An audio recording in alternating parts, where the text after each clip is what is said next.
কেমন নমস্কার, আমি অনির্বাণ। বাংলা রাজনীতি আপনাকে স্বাগত। বন্ধুরা, আরএসএস যোগীকে মোদির উত্তরসূরি কিন্তু মনে করতে শুরু করে দিয়েছে ইতিমধ্যে। যোগীর স্লোগানকে, অর্থাৎ হাম বাটেঙ্গে তো কাটেঙ্গে, এক রেহেঙ্গে তো নেক রেহেঙ্গে স্লোগানকে কিন্তু আরএসএস ইতিমধ্যে মান্যতা দিয়ে ফেলেছে। তারা কিন্তু একদম ফ্রন্ট ফুটে এসে খেলতে শুরু করেছে এই ব্যাপারে। আরএসএস কিন্তু একটা ব্যাপার দেখেছে, ভোটের সময় যে বিজেপির সঙ্গে যে তাদের বোঝাপড়ায় যে সমস্যা হয়েছিল, সেই সমস্যা থেকে তারা বেরিয়ে এসছে।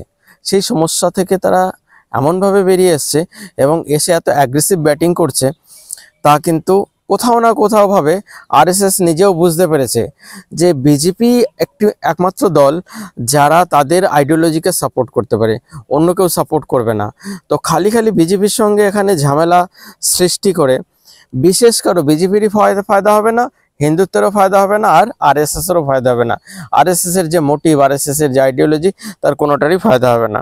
তো আরএসএস এই কথাটা বোঝার পর থেকে তারা কিন্তু রাস্তা খুঁজছিলেন যে কি করে প্যাচ আপ করা যায়। তো নরেন্দ্র মোদী এমন একটা স্ট্যাটাসে পৌঁছে গেছেন, এমন একটা স্ট্যাচারে পৌঁছে গেছেন যে এখান থেকে তার সঙ্গে প্যাচ আপ করাটা মুশকিল হয়ে যাচ্ছিল। অর্থাৎ আরএসএসকে বিরাটভাবে ঝুঁকতে হতো। নরেন্দ্র মোদী প্যাচ আপ করতে গেলে হয়তো চুপ থাকতে পারেন, কিন্তু ঝুঁকতে পারেন না, কারণ তিনি তিনবারের প্রধানমন্ত্রী। এবং সবথেকে বড় কথা, আরএসএসের সবথেকে বড় শিষ্য, সবথেকে শক্তিশালী শিষ্য বা প্রভাবশালী শিষ্য যদি কেউ থাকে, তিনি হচ্ছেন নরেন্দ্র মোদী। তো তার ঝোঁকার প্রশ্ন ওঠে না, তিনি চুপ থাকলেই সেটাই যথেষ্ট। সেদিক থেকে আরএসএস কিন্তু একটা বাইপাস রাস্তা খুঁজে বার করেছে যে যোগীজির সঙ্গে যদি একটা প্যাচ আপ করা যায়, যোগীজির মাধ্যমে আমরা, যোগীজি যে কথাটা বলছে সেটা যদি আমরা মেনে যাই, তাহলে বিজেপিকে এই সন্দেশ দেওয়া যাবে যে হ্যাঁ, আমরা প্যাচ আপে রাজি হয়ে গেছি। সেভাবে তারা প্যাচ আপ করে ফেলেছে। কারণ হিন্দুদের যেমন বোঝা দরকার, সেরকমভাবে আরএসএস এর বা বিজেপির এরা সবাই জানে, আরএসএস এরও এটা বোঝা দরকার যে আফগানিস্তান বলুন বা পাকিস্তান বলুন, হিন্দুরা এই সমস্ত জায়গায় নিজেদের মধ্যে জাতিভেদ প্রথার কারণে বিভক্ত থেকেছে এবং মজা লুটে গেছে অন্য কেউ, যার জন্য আজকে আফগানিস্তান হিন্দু শূন্য, যার জন্য আজকে পাকিস্তান হিন্দু শূন্য, প্রায় লাগভাগ হিন্দু শূন্য। আর বাংলাদেশ, যেখানে আজকে পর্যন্ত সারা বিশ্বের তৃতীয় বৃহত্তম হিন্দু জনসংখ্যা রয়েছে, তারা কিন্তু বাংলাদেশে বসবাস করে। 1,40,00,000 হিন্দু কিন্তু বাংলাদেশে বসবাস করে।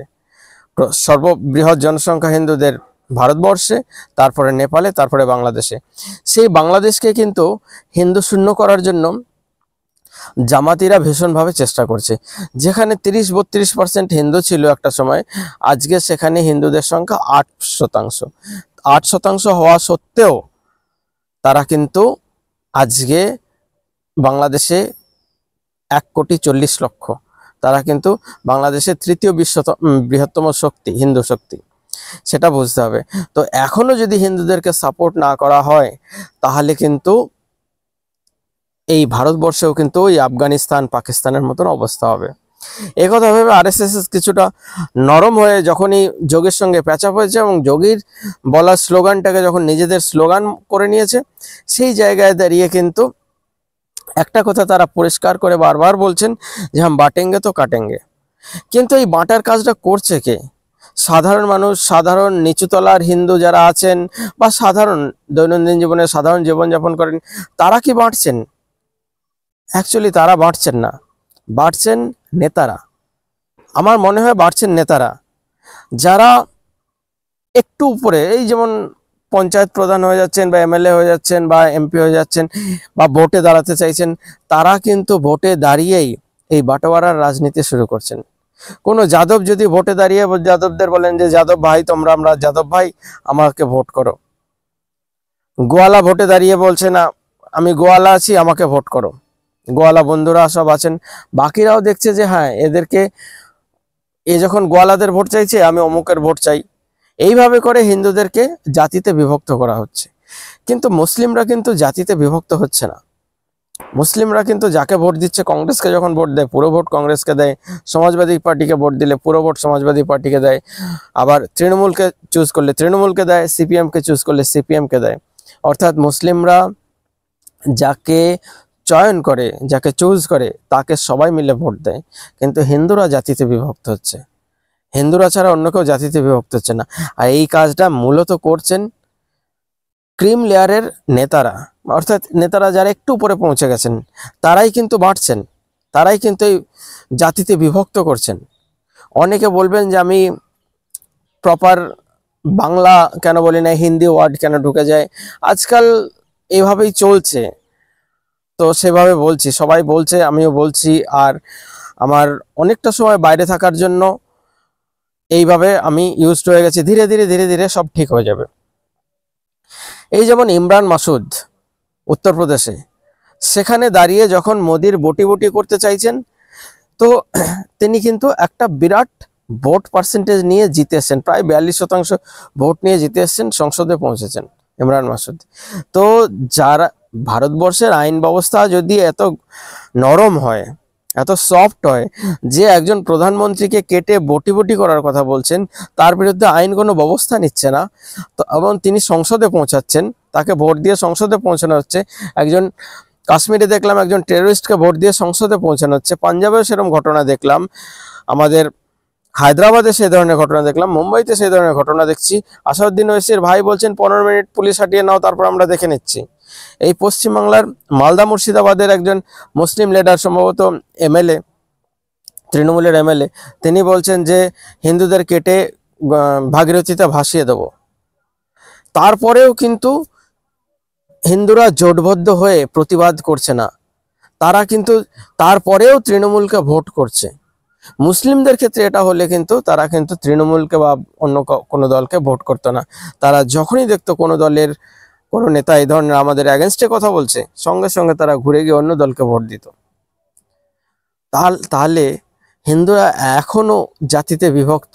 তো জাতিতে বিভক্ত থাকলে, এরা যদি নিজেরা জাতিতে বিভক্ত থাকে, তাহলে অন্য লোক মারবে না কেন? অবশ্যই মারবে, এবং অবশ্যই তাদের মারা দরকার। কারণ আমরা সমাজটাকে যাই মনে করি, যেমনই মনে করি, এটা তো একটা জঙ্গল। ডারউইনের মতবাদ মনে হয় বলে যে যে সব থেকে ফিটেস্ট সে টিকে থাকবে। এখানেও তো তাই হচ্ছে, হিন্দুরা ফিটেস্ট নয়, হিন্দুরা এককাট্টা হতে পারছে না, তার জন্য তারা অবলুপ্ত হচ্ছে, তার জন্য তারা আফগানিস্তান থেকে অবলুপ্ত হয়েছে, তার জন্য পাকিস্তান থেকে অবলুপ্ত হয়েছে। আজকে ধরুন, যদি ভারতবর্ষে প্রায় 100 কোটি হিন্দু বসবাস করেন, 100 কোটি, সেই জায়গায় দাঁড়িয়ে হিন্দুরা যদি এককাট্টা হয়ে যায়, সবাইকে কিন্তু মন্দিরে দৌড়াতে হবে, সেই মুসলিম নেতাকেও কিন্তু মন্দিরে দৌড়াতে হবে